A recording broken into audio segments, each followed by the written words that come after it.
వాగ్దాడి కాస్త మోహన్ రెడ్డి గారు మీరు క్వశ్చన్ అడుగుతానంటే ఏదో ఇచ్చాను, మీ సమయంలో మీరు మాట్లాడారు, ఆయన మాట్లాడినివ్వండి. ఆయన మాట్లాడింది వ్యతిరేకమైతే మీరు కంపల్సరీ మీ టైంలో మళ్ళీ మీరు అపోజ్ చేద్దరు. కానీ ఎస్ మీరు కంటిన్యూ చేయండి వంశీ గారు, కంటిన్యూ చేయండి. లక్ష్మీనాథ్ గారు, అంబటి రాంబాబు గారు అన్నట్లుగా మా ఇంట్లో కుక్క కూడా భయపడదు రెడ్ బుక్ కి అని అన్నటువంటి విషయాన్ని పరిగణిస్తే జగన్మోహన్ రెడ్డి మరి ఆ రెడ్ బుక్ కి భయపడిపోయి వెళ్ళిపోయి ఢిల్లీ ప్రెస్ మీట్ పెట్టినటువంటి సందర్భం. వీళ్ళ నాయకులు పదే పదే రెడ్ బుక్ రాజ్యాంగం అని చెప్పేసి రాష్ట్రంలో ఏది జరిగినా కానీ, పోలీసులు ఏదైనా న్యాయపరంగా ఎవరైనా అరెస్ట్ చేసినా కానీ రెడ్ బుక్ రాజ్యాంగం అని భయపడటం. ఇక వీళ్ళు మీడియా ముందుకు వచ్చేసి కుక్క కూడా భయపడదు, నక్క కూడా భయపడదు అంటే అవన్నీ కుక్కలు నక్కలు భయపడాల్సిన పని మాకు లేదు. రెడ్ బుక్ ఎవరిని భయపెట్టాలో వాడిని భయపెడతా ఉంది. వాళ్ళందరికీ తెలుసు రెడ్ బుక్ అనేది ఎవడైతే తప్పులు చేశాడో, ఏ నాయకుడైతే తప్పులు చేశాడో, ఎవడైతే చట్టాన్ని చేతిలోకి తీసుకున్న అధికారులు ఉన్నారో వాళ్ళు డెఫినెట్లీ భయపడతారు.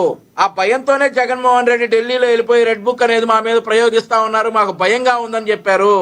ఇట్లాంటి విషయాలన్నీ కూడా పరిగణలోకి తీసుకుంటే మోహన్ రెడ్డి అన్న భయపడకపోవచ్చు, ఆయన ఏం తప్పు చేసి ఉండకపోవచ్చు. ఆయన ఏమైనా తప్పు చేస్తే ఆయన కూడా భయపడతాడు. ఎవరైతే కొడాలి నాని ఉన్నాడో, ఎవరైతే వల్లభనేని వంశీ ఉన్నాడో, ఎవరైతే జగన్మోహన్ రెడ్డి ఉన్నాడో, మరి మోహన్ రెడ్డి అన్న నిజంగా నికార్స్ అయిన వైఎస్ఆర్సీ కార్యకర్త, ఆయన పాపం పార్టీ కోసం పనిచేశాడు, ఆయన ఏం తప్పు చేసి ఉండకపోవచ్చు, ఆయన భయం ఉండకపోవచ్చు. అంబటి రాంబాబు వీళ్ళందరూ ఉన్నారు కదా, వాళ్ళందరికీ తడుస్తా ఉంది రెడ్ బుక్ అంటే, అర్థమైందా? సో వాళ్ళు చెప్పాలా రెడ్ బుక్ గురించి కానీ ఏదైనా గురించి కానీ వాళ్ళు చెప్పాలా. అన్ని చూసుకుని ఇంకోటి అంబటి రాంబాబు చెప్పాలి. ఇంకొక విషయం లక్ష్మీనాథ్ గారు, ఒక నిమిషం లక్ష్మీనాథ్ గారు చెప్పండి. పాపం ఏదో కార్యక్రమంలో ఉన్నట్టున్నాడు మోహన్ రెడ్డి అన్న, బాగా చక్కగా వారి చుట్టుపక్కల వాతావరణంతో మాకు కూడా చూపిస్తున్నందుకు ధన్యవాదాలు సార్. నిన్న జగన్మోహన్ రెడ్డి గారు ఎందుకు సార్ జెండా వందనం చేయలేదు? ఎందుకు సార్ మోహన్ రెడ్డి గారు, జగన్మోహన్ రెడ్డి గారు జెండా వందనం ఎందుకు చేయలేదు? నిన్న జెండా వందనం ఎందుకు చేయలేదు? డిస్కషన్ జరుగుతుంటే నేను అందుకు మీకు చూపుతానా? అదే జగన్మోహన్ రెడ్డి గారు జెండా వందనం ఎందుకు చేయలేదు సార్? నిన్న ఒక మాజీ ముఖ్యమంత్రి, శాసనసభ్యుడు జగన్మోహన్ రెడ్డి గారు నిన్న జెండా వందనం ఎందుకు చేయలేదు? ఎక్కడున్నారు? మాజీ ముఖ్యమంత్రి, శాసనసభ్యులు ఈయన జెండా వందనం చేయలేదు, ఎందుకు చేయలేదు? మీకు భారతదేశం అంటే విలువ లేదా? మీలాగా పబ్లిసిటీ మనిషి కాదు జగన్మోహన్ రెడ్డి గారు. బెంగళూరులో ఆయన జెండా కార్యక్రమం చేస్తాడు. కర్ణాటక రాష్ట్రం కాబట్టి ఆ రాష్ట్రానికి మీడియాను పిలుచుకొని ఎగేసుకోవాల్సిన అవసరం జగన్మోహన్ రెడ్డి గారికి లేదు. ఇప్పుడు మాత్రం ఆంధ్రప్రదేశ్ ఉంటారు, జెండా లేకపోతే తెలంగాణ లేకపోతారు. ఆంధ్రప్రదేశ్ లో జెండాలు ఎగరడానికి మాత్రమే ఉంటారు తప్ప జనం సమస్య కోసం మీరు ఆంధ్రప్రదేశ్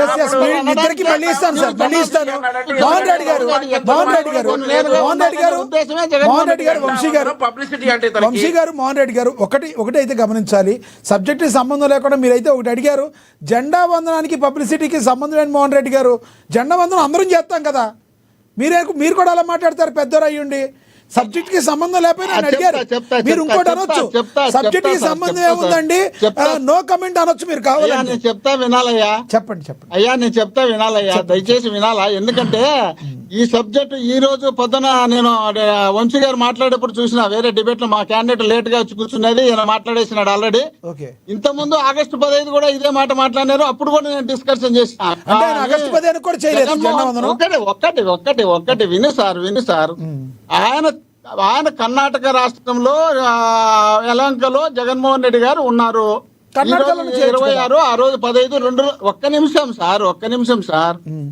నిమిషం సార్. దేశభక్తి అనేది లీడర్ కు మాత్రం ఉండాలా? ఆ లీడర్ అనేవాడు జగన్మోహన్ రెడ్డి గారు. ఆయన దేశభక్తితోనే వాళ్ళ ఇంట్లో జెండా ఎగేసుకుంటాడు. అక్కడ పీడియాన్ని పిలిపించే అలవాటు ఆయనకు లేదు. నెంబర్ 2, ఇక్కడ పార్టీ ఆఫీసులో పార్టీ కార్యక్రమం ఆల్రెడీ జరిగింది.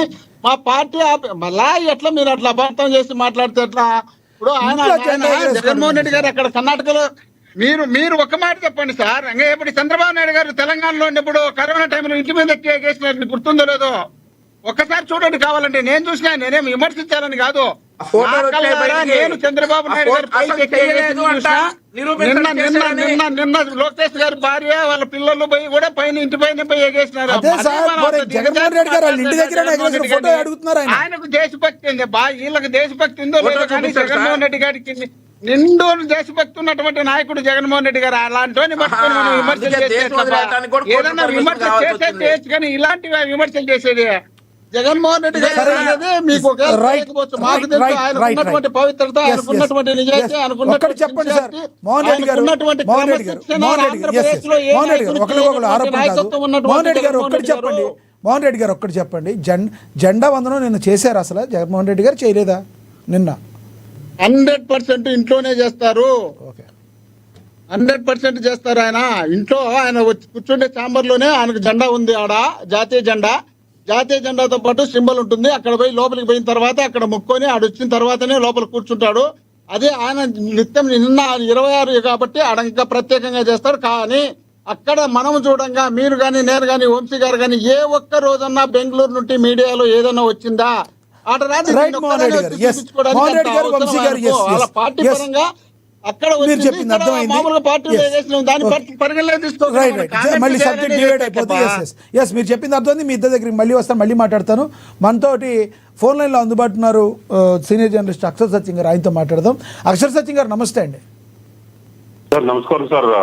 మీకు వంశీ గారికి, మోహన్ రెడ్డి గారికి, కృష్ణవేణి గారి అందరికి నమస్కారం సార్. ఎస్, ఏదైతే సిబిఐ అయితే ఏం చెప్పిందంటే ఏమైనా జంతు కొలువులు అయితే కలిసినట్టుగా దాఖలాలు లేవు, కానీ పామాయిల్లో నెయ్యి వాసన వచ్చేటట్టుగా మరి బి కెరోటిన్ అనే ఒక రసాయనాన్ని కలిపి దగ్గర 60 లక్షల కేజీల మరి నెయ్యి లాంటి కల్తీ నేతితో గత ప్రభుత్వ హయాంలో జరిగింది సిబిఐ తన ఛార్జ్షీట్లు అయితే పేర్కొంది. దీన్ని ఏ రకంగా చూడాలంటారు? అయితే పేర్ని నాని గారు ఇప్పటికైనా కళ్ళు తెరుచుకోవాలి, చంద్రబాబు పవన్ కళ్యాణ్ బుద్ధి తెచ్చుకోవాలని మాట్లాడటాన్ని, ఈ మాటలను ఎలా చూడాలంటారు?